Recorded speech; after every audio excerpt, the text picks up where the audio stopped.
আসসালামু আলাইকুম বন্ধুরা, welcome to college computer academy. Microsoft Excel 2016 full কোর্সের আজকে 13তম ক্লাসে আমরা দেখব কিভাবে মাইক্রোসফট এক্সেলে আমরা একটি ডাটা এন্ট্রি ফর্ম তৈরি করতে পারি এবং ওই ফর্মের মাধ্যমে আমরা খুব সহজেই কিভাবে ডাটা এন্ট্রি করতে পারি। তো চলুন কথা না বাড়িয়ে আমরা মূল ক্লাসে চলে যাই। এজন্য প্রথমত আমাদের কি করতে হবে, আমাদের একটি মাইক্রোসফট এক্সেল ওয়ার্কশিট ওপেন করতে হবে। আমরা এখানে ক্লাস 13 দিয়ে একটি মাইক্রোসফট এক্সেল ওয়ার্কশিট ওপেন নিলাম এবং এটাকে ওপেন করে নিলে আমাদের সামনে এরকম একটি ইন্টারফেস চলে আসবে। জাস্ট এখান থেকে আমরা ধরুন আমরা একটি ডাটা এন্ট্রি ফর্ম তৈরি করব। এজন্য আমরা প্রথমত কি দিব, আমরা এখানে সিরিয়াল নাম্বার দিব, এরপর নেম দিব, এরপরে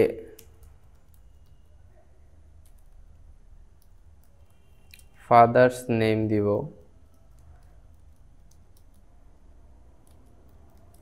মাদার্স নেম দিব, এরপরে হচ্ছে ধরুন আপনার মোবাইল নাম্বার দিব, এরপরে ইমেল দিব,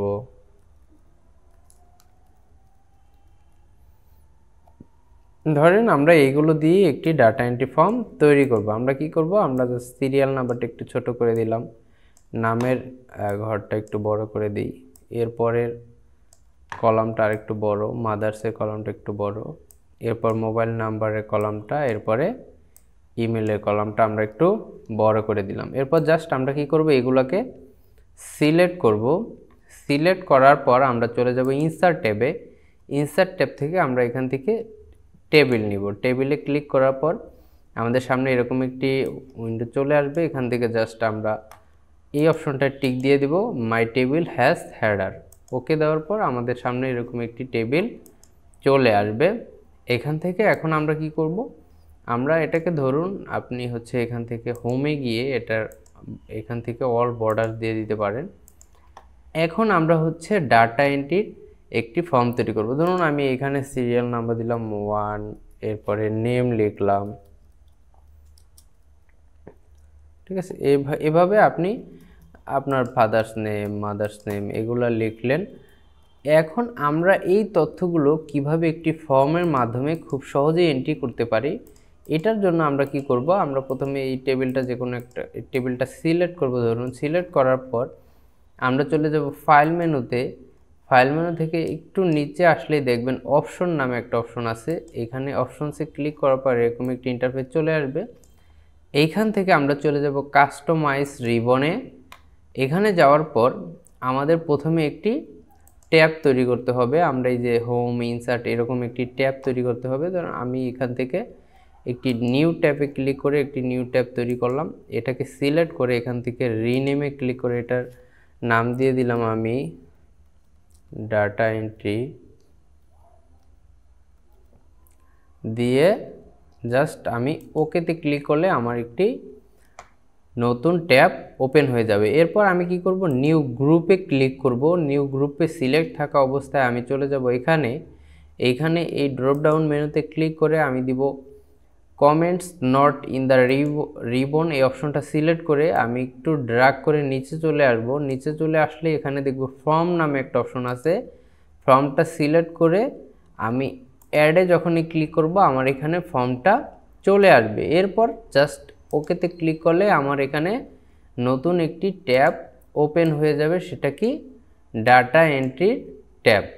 এখন আমি যখনই এই ডাটা এন্ট্রির অপশনে ধরুন আমি হোমে আছি, আমি ডাটা এন্ট্রিতে চলে আসলাম। এরপর ফর্মে ক্লিক করার পর দেখুন আমার সামনে এরকম একটি ডাটা এন্ট্রি ফর্ম চলে আসবে। এখানে দেখুন আমার সিরিয়াল নাম্বার আছে, নেম আছে, ফাদার্স নেম আছে, মাদার্স নেম আছে এবং মোবাইল নাম্বার এবং ইমেল আছে। আমার এখানে যে কটা টেবিল আছে, এখানে যে কটা রো আছে, রোতে ফাদার্স নেম, মাদার্স নেম, কলামের মধ্যে যেগুলো আছে এগুলো এখানে নিয়েছে। আমি আরও কিছু ডাটা এখানে দিলে ও এটাও নিয়ে নিত। এখন আমি ধরুন নতুন একটি রেকর্ড তৈরি করব। আমি 1 নম্বরে এটা ডিলিট করে দেব। আমি যে ডিলিটে ক্লিক করলে আপনি ডিলিট করতে পারবেন। নিউতে ক্লিক করলে নতুন একটি ডাটা, যেমন সিরিয়াল নাম্বার 2 দিলেন, এখান থেকে একটা নাম দিয়ে দিলেন, ফাদার্স নেম, মাদার্স নেম, এরপরে ফোন নাম্বার এখান থেকে দিয়ে দিলেন, যে কোনো একটা ফোন নাম্বার। এরপর ইমেল দিয়ে দিলেন xyz@gmail.com দিয়ে যখনই আপনি এখানে হচ্ছে ইন্টারে ক্লিক করবেন, আপনার এই দেখুন এই তথ্যগুলো কিন্তু এখানে চলে আসতেছে। দেখুন 2 নম্বরে কিন্তু এটা চলে আসতেছে। আমি যদি আবার একটা দিই 3 নাম্বার দিয়ে, এখানে কিছু একটা দিলাম, এখানে ফাদার্স নেম কিছু একটা দিলাম, মাদার্স নেম কিছু একটা দিলাম, এরপর ফোন নাম্বার এখান থেকে কিছু একটা দিলাম, এরপর ইমেল কিছু একটা দিলাম,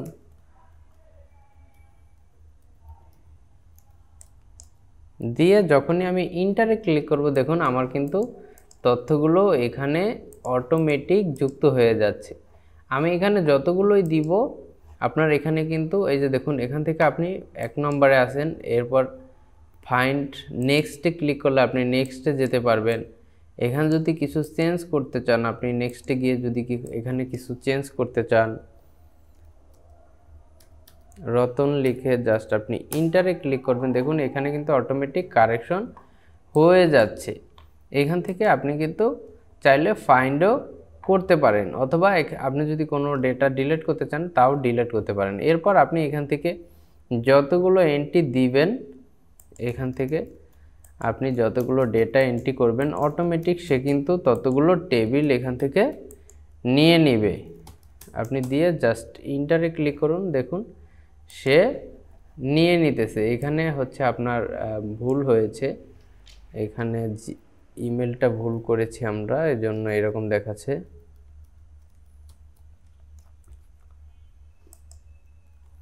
এরপর ইন্টার দিলে অটোমেটিক নিয়ে নেবে। আবার 5 নম্বরে যদি আমরা কোনো একটা ডেটা দিই, দিয়ে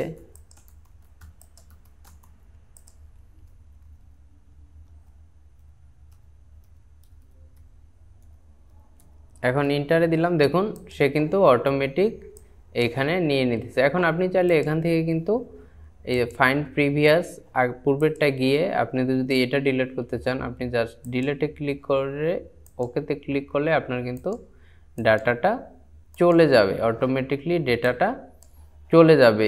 এভাবে আপনি কিন্তু খুব সহজেই এই ডেটা এন্ট্রি এবং ডেটাটা হচ্ছে ডিলিট, ক্লিয়ার, ফাইন্ড এগুলা করতে পারেন খুব সহজেই।